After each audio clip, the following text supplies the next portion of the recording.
Bon, coucou les gars, j'espère que vous allez bien. Aujourd'hui, on va partir sur une story time, la story time de la folie en fait, tout simplement. Du coup, là, je vais vous raconter la fois où je suis allée chercher ma meilleure amie en garde à vue. Voilà, tout simplement, on va pas passer par 10 000 chemins, c'est du tout droit.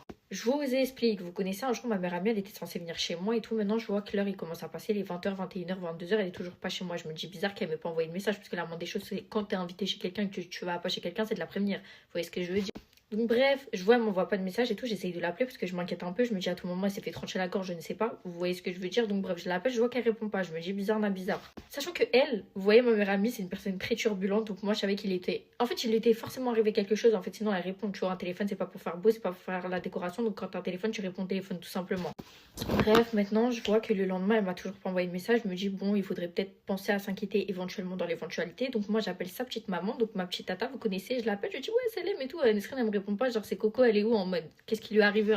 Elle me dit, ouais, ta copine, elle est en garde à vue. Je me dis, comment ça, ma go? Comment ça?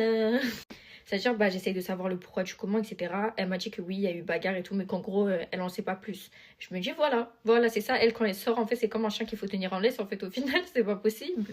Bref, donc maintenant, vous connaissez, sa mère, elle me dit, ouais, on peut aller la chercher dans 48 heures. Alors, pour faire 48 heures de garde à vue, faut pas être policier pour savoir que c'est une dinguerie de faire 48 heures de garde à vue, sachant qu'en plus que t'es une meuf.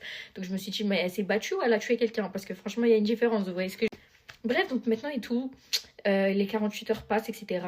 Ma soeur et moi, on décide d'accompagner sa mère au commissariat, tout simplement, parce qu'en tant que mère amie, c'est un peu mon rôle, j'ai envie de te dire. Et puis même, sa mère, elle allait pas aller en transport, ça s'est dû inventer. Donc bref, maintenant on arrive là-bas, vous connaissez, en plus elle est pas partie au commissariat d'à côté, elle est partie à Paris. À Paris, non, là-bas, vous connaissez, Paris égale embouteillage, donc franchement c'était un peu relou pour y aller, je vous apprends pas la vie.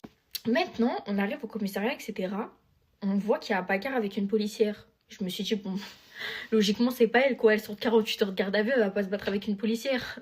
Bah, bien sûr que si, c'était bien évidemment elle qui est en train de se battre avec une policière, sinon c'est pas drôle. Donc maintenant, sa mère, elle arrive, elle la gifle. Voilà, je pense que même la policière était choquée. Même la policière, elle a rien fait, elle a juste regardé la scène comme ça en mode bien fait, quoi. Tout simplement, en fait, au final. Donc bref, ma sœur et moi, on attend, etc. pendant que sa mère, elle est en train de parler avec les policiers avec qui elle a fait la garde à vue. Du coup, bref, elle commence à comprendre le pourquoi du comment, entre guillemets. Maintenant, c'est sûr qu'on sort du commissariat et tout. Et vous connaissez carrément ma copine, c'est quoi? Elle était partie avec une ponytail. Vous voyez les fausses queues de cheval. Elle a sa queue de cheval comme ça dans la main. Elle est en mode.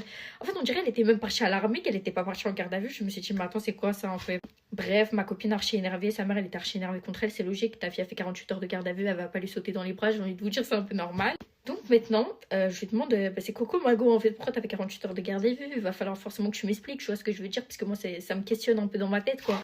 En fait, en gros, c'est quoi? C'est qu'il y a eu une bagarre, ma mère amie, elle a juste voulu séparer. Maintenant, vous connaissez les gens, c'est des petits cisras, ils ont dit ouais, c'est elle, juste à sa gueule, vous avez capté alors qu'elle a rien fait. Bref, une fois de plus, la simplicité, on est dans la France à Macron tout simplement.